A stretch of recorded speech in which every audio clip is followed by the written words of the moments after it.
तो मूवी की स्टार्ट होते ही हमें बताया जाता है कि आज से तकरीबन 5 साल पहले गॉडजिला और कोंग की बहुत बड़ी फाइट हुई थी, जहां पर गॉडजिला कोंग को हराने के बाद समंदर की गहराइयों में चला गया था और बस उसी दिन के बाद गॉडजिला का कुछ भी पता न चल सका, किसी ने नहीं देखा उसे। और उसके बाद हमें 5 साल बाद का सीन दिखाया जाता है, जहाँ पर हम आइलैंड को देखते हैं जो कि कोंग का असल घर था। और यहाँ पर हम देखते हैं कि कोंग का साइज पहले से काफी बड़ा हो चुका था। उसके बाद कोंग सोकर उठता है, पानी में काफी इंजॉय करता है। वहीं पर हम एक छोटी बच्ची को देखते जो कोंग को काफी अच्छी लगती थी। वो दोनों काफी अच्छे दोस्त थे और कोंग उस बच्ची की कोई भी बात नहीं टालता था, उसकी सारी बातें मानता था। लेकिन ये बच्ची ना तो बोल सकती थी और ना ही सुन सकती थी। और यहाँ पर हम कोंग को बहुत ज्यादा एग्रेसिव पाते हैं। कोंग बहुत ज्यादा गुस्से में होता है। वो एक दरख्त को उखाड़ कर आसमान की तरफ फेंकता है, जिससे एनर्जी वाल टूट जाती है। और यहाँ पर हम ये जान पाते हैं कि असल में कोंग को इस टाउन के नीचे रखा गया था ताकि गॉडजिला फिर से वहाँ पर ना आ जाए, क्योंकि ये दोनों टाइटन्स एक दूसरे को फील कर सकते हैं, तो कहीं ये दोबारा से ना लड़ पड़े। अब क्योंकि कोंग पहले से काफी बड़ा हो गया था साइज में, इसीलिए फैसला किया जाता है कि उसे यहाँ से कहीं और शिफ्ट किया जाएगा। उसके बाद हमें एक लड़का दिखाया जाता है जो कि एक कंपनी के लिए काम करता था और वो बेसिकली एक हैकर भी होता है। जिस कंपनी में वो काम करता था वो काफी मॉडर्न चीजें बनाया करती थी,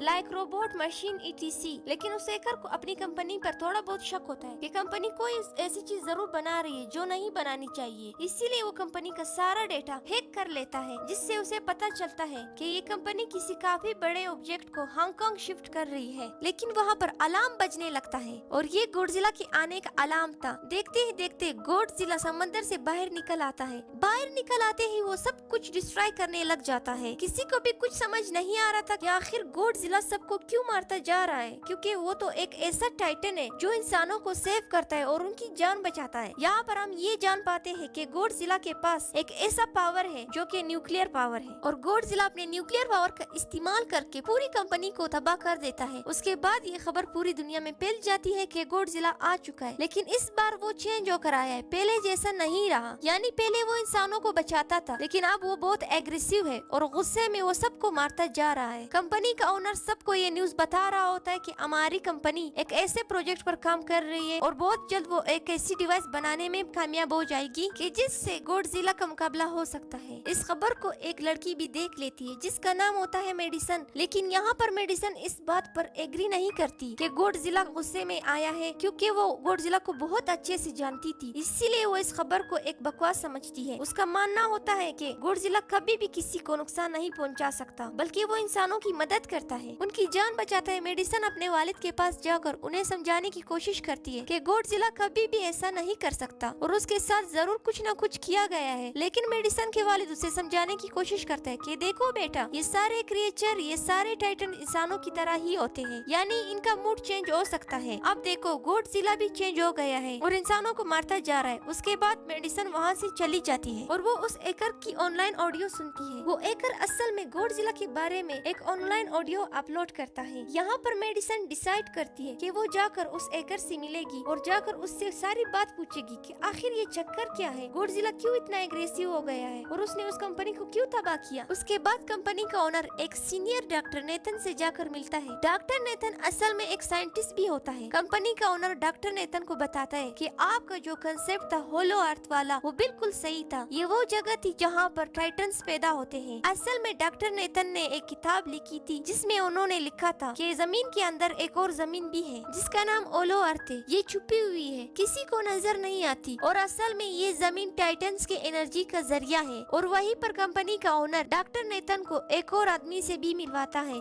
कंपनी का ओनर डॉक्टर नेथन को बताता है कि हमने ओलो अर्थ के अंदर ही एनर्जी का एक सोर्स ढूंढ लिया है। अब यहाँ पर हम ये बात तो जानते नहीं है कि ओलो अर्थ आखिर एग्जिस्ट कहाँ पर करती है। ओलो अर्थ असल में हमारी जमीन के नीचे है और जिस तरह हम सूरज से एनर्जी लेते हैं और उसी तरह ओलो अर्थ में एक एनर्जी सोर्स है। अगर ये लोग उस एनर्जी सोर्स को ढूंढने में कामयाब हो गए तो गॉडजिला का मुकाबला भी कर पाएंगे। डॉक्टर नेथन उनसे पूछता है कि आखिर हम उस ओलो अर्थ तक जाएंगे कैसे, क्योंकि अब से कुछ साल पहले मेरे भाई ने भी वहाँ पर जाने की कोशिश की थी, लेकिन वो नहीं जा पाया और मर गया। यहाँ पर हम ये बात भी जान पाते हैं कि ओलो अर्थ में ग्रेविटी नहीं होती, इसीलिए वहाँ पर हर चीज हवा में उड़ने लगती है। जिस पर कंपनी का ओनर डॉक्टर नेथन को कहता है कि आपको इस बारे में फिक्रमंद होने की जरूरत नहीं, क्योंकि हमारी कंपनी ने एक एंटी ग्रेविटी कार बनाई है जिसकी मदद से हम वहाँ यानी ओलो अर्थ पर जाएंगे। कंपनी का ओनर ये भी बताता है कि हर टाइटन में एक एबिलिटी होती है जिसकी मदद से हर टाइटन अपने घर को ढूंढ सकता है, इसीलिए हमें कोंग की मदद लेनी चाहिए। इसके बाद डॉक्टर नेथन अपनी एक फ्रेंड जो कि एक फीमेल डॉक्टर भी थी उससे मिलता है और ये फीमेल डॉक्टर कोंग की देखभाल भी करती थी। डॉक्टर नेथन उस फीमेल डॉक्टर को समझाने की कोशिश करता है कि हमें कोंग को उसके घर पर भेजना चाहिए और उसका घर ओलो अर्थ है क्योंकि हम उसको ज्यादा टाइम के लिए यहाँ नहीं रख सकते और अगर वो यहाँ से बाहर निकला भी तो गॉडजिला उस पर अटैक कर देगा, इसीलिए कोंग सिर्फ और सिर्फ ओलो अर्थ में ही सेफ रह सकता है। अब थोड़ी बहस के बाद फाइनली वो फीमेल डॉक्टर भी इस बात के लिए एग्री हो जाती है क्योंकि इसके अलावा उनके पास और जो कोई ऑप्शन ही नहीं था। फिर ये लोग अपनी पूरी आर्मी के साथ कोंग को ओलो अर्थ की तरफ ले जाने लगते हैं। कोंग को ये लोग चैन से बांध कर ले जा रहे थे। कोंग की फ्रेंड यानी वो बच्ची कोंग से इशारों में बातें करती है। बच्ची बताती है कि कोंग को गुस्सा आ रहा है क्योंकि उसे जंजीरों से बांधा हुआ है। आर्मी का एक लीडर उस फीमेल डॉक्टर को कहता है कि हम गॉडजिला के रास्ते से नहीं गुजरेंगे और हम किसी दूसरे रास्ते से ही जाएंगे ताकि गॉडजिला को पता ना चल पाए। फीमेल डॉक्टर कहती कि जी हाँ, हमें ऐसा ही करना चाहिए क्योंकि गॉडजिला और कोंग की काफी पुरानी दुश्मनी है क्योंकि वो दोनों खुद को मॉन्स्टर का किंग समझते हैं। अगर वो दोनों एक दूसरे के सामने आ जाते तो तबाही मचाएंगे। फिर हम मेडिसन को देखते हैं जो कि अपनी फ्रेंड को लेकर उस हैकर से मिलने जाती है। यहाँ पर वो हैकर उन दोनों को बताता है कि असल में कंपनी एक बहुत बड़ी चीज बना रही है और उस चीज को बनाकर हांगकांग शिफ्ट कर दिया जाएगा। लेकिन गॉडजिला को ये बात पसंद नहीं आई, इसीलिए उसने उस कंपनी पर हमला कर दिया, उसे तबाह कर दिया। फिर हम देखते हैं कि कोंग वाले शिफ्ट में अलार्म बजने लगा है और वो बच्ची फीमेल डॉक्टर को बता रही होती है कि गॉडजिला आ रहा है। डॉक्टर नेथन कहता है कि अब गॉडजिला बाहर आ रहा है तो हमें भी कोंग को आजाद कर देना चाहिए, यानी उसके चेन खोल देने चाहिए कि गॉडजिला का मुकाबला करके हम सबको बचा ले। और अब फाइनली गॉडजिला बाहर आ जाता है जो एक शिप को डिस्ट्रैक्ट करते हुए आगे बढ़ रहा था उन लोगों की तरफ। जब कोंग को पता चलता है कि गॉडजिला बाहर आ रहा है तो वो जोर से चिल्लाने लगता है, लेकिन उसे तो चेन से बांधा गया था। फिर ये लोग गॉडजिला पर रॉकेट और मिसाइल से अटैक करते हैं जिसका गॉडजिला पर कोई भी असर नहीं होता। जो उन लोगों के प्लेन्स होते हैं गॉडजिला उन्हें भी तबाह कर देता है। अब गॉडजिला कोंग वाले शिप की तरफ बढ़ रहा था। गॉडजिला उन लोगों के सारे शिप्स को तबाह कर देता है और यहाँ पर गॉडजिला उनके शिप्स को पलट देता है जिससे कोंग और बाकी लोग समंदर में डूबने लगते हैं। फिर वो लोग कोंग के चेन्स को खोल देते हैं ताकि कोंग गॉडजिला का मुकाबला करके उन सबको बचा ले। फिर कोंग और गॉडजिला की बहुत बड़ी लड़ाई होती है जिससे कोंग गॉडजिला को समंदर में काफी नीचे फेंक देता है। फिर वो पलटी हुई शिप को सीधा कर देता है ताकि सब लोगों की जान बच सके। लेकिन गॉडजिला एक बार फिर से उठता है और वो उस शिप की तरफ जा रहा था जिसमें वो बच्ची थी और यहाँ पर कोंग एक शिप से दूसरी शिप पर जंप करके फाइनली उस शिप तक पहुँच जाता है जहाँ पर गॉडजिला आ रहा था। यहाँ पर कोंग गॉडजिला को एक जोरदार मुक्का मारता है। बैक फाइट करते हुए गॉडजिला भी कोंग को पंच मारता है जिससे कोंग नीचे गिर जाता है। कोंग एक बार उठकर फिर से गॉडजिला को मारता है और गॉडजिला जाकर समंदर में गिरता है और इस बात से गॉडजिला को काफी गुस्सा आ जाता है और यहाँ पर वो अपनी पावर यानी न्यूक्लियर पावर का इस्तेमाल करता है। ये देखकर कोंग जल्दी से अपनी जान बचाने के लिए पानी में कूद जाता है। गॉडजिला की जो न्यूक्लियर पावर की लाइट होती है वो हर तरफ फैल जाती है। सब लोग उसे देखकर काफी हैरान रह जाते हैं और यहाँ पर हमें अंदाजा हो जाता है कि गॉडजिला कितना ज्यादा ताकतवर है। और फिर समंदर के अंदर ही उन दोनों के दरमियान लड़ाई होने लगती है। गॉडजिला तो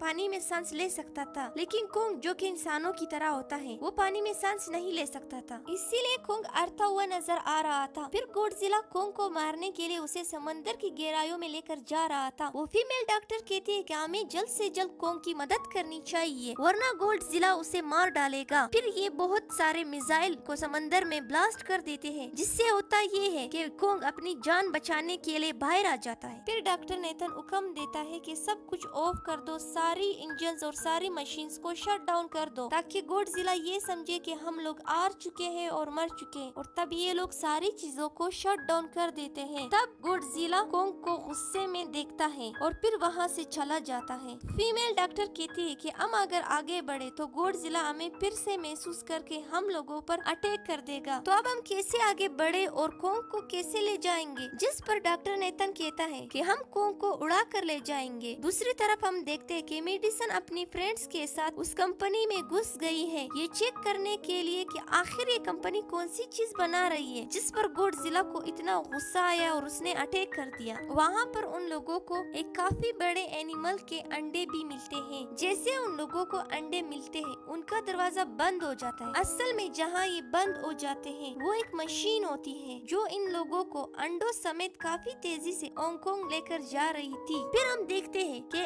हेलीकॉप्टर के जरिए पूरी आर्मी कोंग को होलो अर्थ के पास पहुंचाने में कामयाब हो जाती है और वो लोग कोंग को कहते हैं कि होलो अर्थ वाली गार में चला जाए, लेकिन कोंग वहाँ पर जाने के लिए इनकार कर देता है। फिर ये लोग फैसला करते हैं कि वो उस बच्ची के जरिए कोंग को कहेंगे कि वो वहाँ पर चला जाए, क्योंकि कोंग उस बच्ची की कोई भी बात नहीं टालता था और साथ में कोंग को ये भी कहा जाएगा कि आपकी फैमिली भी वहाँ पर है, आप जैसे और भी मखलूक है वहाँ पर। और यहाँ पर कोंग उस गार में जाने के लिए राजी हो जाता है और यहाँ पर कोंग उस ओलो अर्थ वाली गार में चला जाता है और ये लोग भी अपनी एंटी ग्रेविटी कार की मदद से कोंग के पीछे पीछे चले जाते हैं। ओलो अर्थ एक अलग तरह की दुनिया थी अब, क्योंकि उन लोगों के पास अपनी एंटी ग्रेविटी कार थी इसीलिए उनकी जान बच जाती है। ओलो अर्थ में अलग अलग तरह के मॉन्स्टर भी थे और तभी एक फ्लाइंग मॉन्स्टर उनकी एंटी ग्रेविटी गाड़ी पर हमला कर देता है। वो मॉन्स्टर उस बच्ची पर भी हमला करने वाला होता है, लेकिन कोंग उस मॉन्स्टर को पकड़ लेता है और उसे मार डालता है और फिर बाद में उसका सर ही दर्द से अलग कर देता है और उसके बाद कोंग तेजी से आगे बढ़ने लगता है और बाकी सब भी कोंग के पीछे पीछे जाते हैं। अब ओलो अर्थ पर ग्रेविटी न होने की वजह से वहाँ के सारे पत्थर हवा में उड़ रहे होते हैं। मेडिसन और उसके फ्रेंड्स हांगकांग पहुँच जाते हैं और यहाँ पर उन लोगों को उस कंपनी के सीक्रेट वेपन के बारे में पता चल जाता है। गॉडजिला को मारने के लिए उस कंपनी ने एक और गॉडजिला बनाया होता है जिसका नाम मेका गॉडजिला है। मेका गॉडजिला को कंट्रोल करने वाला आदमी वो आदमी होता है जो कंपनी के ओनर ने डॉक्टर नेतन से मिलवाया था। मेका गॉडजिला की पावर्स को चेक करने के लिए वहाँ पर एक स्कल क्रॉलर को छोड़ दिया जाता है। मेका गॉडजिला यहाँ पर अपनी पावर्स का इस्तेमाल करके स्कल क्रॉलर को मार डालता है, लेकिन यहाँ पर एक गड़बड़ हो जाती है और वो गड़बड़ ये होती है कि उन्हें मेका गॉडजिला को चलाने के लिए और ज्यादा से ज्यादा पावर्स चाहिए थी और वो पावर सिर्फ और सिर्फ होलो अर्थ में थी और यही वजह थी कि कंपनी का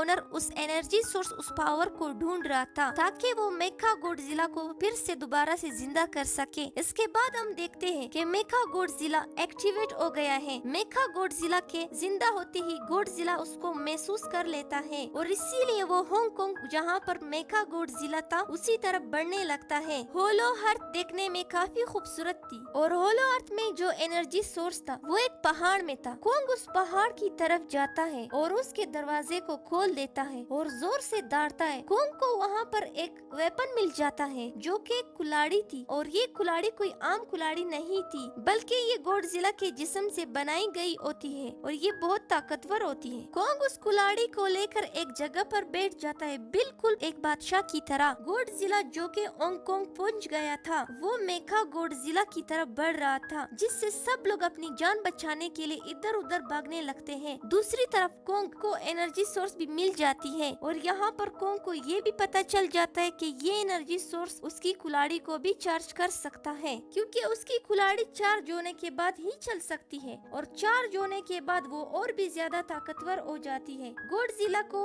ये बात भी पता चल जाती है कि ओलो अर्थ में कोई आया है जिससे गॉडजिला अपनी न्यूक्लियर पावर जमीन पर मारता है जिससे वो न्यूक्लियर पावर जमीन को पारती हुई कोंग के पास पहुंच जाती है। कंपनी की एक फीमेल ओनर उन लोगों के साथ ट्रिक करती है। वो इस एनर्जी का थोड़ा सा सैंपल अपनी कंपनी के पास भेज देती है ताकि वो लोग मेका गॉडजिला को एक्टिवेट कर दे। हालांकि फीमेल डॉक्टर उसे ऐसा करने से मना करती है लेकिन वो उसकी एक नहीं सुनती और जब उस लड़की को रियलाइज होता है कि यहाँ पर गॉडजिला भी आने वाला है तो वो वहाँ से भागने लगती है, लेकिन तभी कोंग उसकी गाड़ी को पकड़कर तबाह कर देता है। कोंग अपनी कुल्हाड़ी लेकर गॉडजिला से लड़ने के लिए तैयार हो जाता है क्योंकि इस न्यूक्लियर पावर के जरिए गॉडजिला ने कोंग को लड़ने का इशारा दिया था। फिर कोंग वहाँ से भागते हुए हांगकांग आ जाता है। कोंग गॉडजिला पर अटैक कर देता है लेकिन गलती से उसकी कुल्हाड़ी एक बिल्डिंग में फंस जाती है और मौके का फायदा उठाकर गॉडजिला कोंग को नीचे गिरा देता है और यहाँ पर उन दोनों के दरमियान जबरदस्त लड़ाई होती है। गॉडजिला कई बार अपनी न्यूक्लियर पावर का इस्तेमाल करके कोंग को मारने की कोशिश करता है लेकिन कोंग बहादुरी से मुकाबला करते हुए हर बार बच जाता है। फिर कोंग अपनी कुल्हाड़ी से गॉडजिला पर हमला करके उसे जख्मी कर देता है जिससे गॉडजिला को गुस्सा आ जाता है और वो अपनी न्यूक्लियर पावर का इस्तेमाल करके कोंग को दूर फेंक देता है, लेकिन कोंग अपनी कुल्हाड़ी की मदद से उस ताकत को अपनी तरफ आने से रोक देता है। इन दोनों के दरमियान काफी देर तक लड़ाई चलती रहती है, क्योंकि गॉडजिला काफी ज्यादा ताकतवर था, इसीलिए कोंग हारता हुआ नजर आ रहा था। गॉडजिला कोंग को जख्मी करके और वहीं पर फेंक देता है और उसके सीने पर पैर रखकर जोर से दौड़ने लगता है। उसे देखकर कोंग भी जोर से दौड़ने लगता है और तभी गॉडजिला कोंग को छोड़कर वहाँ से जाने लगता है। हम देखते हैं कि कंपनी के ओनर को वो एनर्जी सोर्स मिल चुका था जिसके जरिए वो मेका गॉडजिला को जगा दे। यहाँ पर हमें पता चलता है कि मेका गॉडजिला से काफी ज्यादा ताकतवर है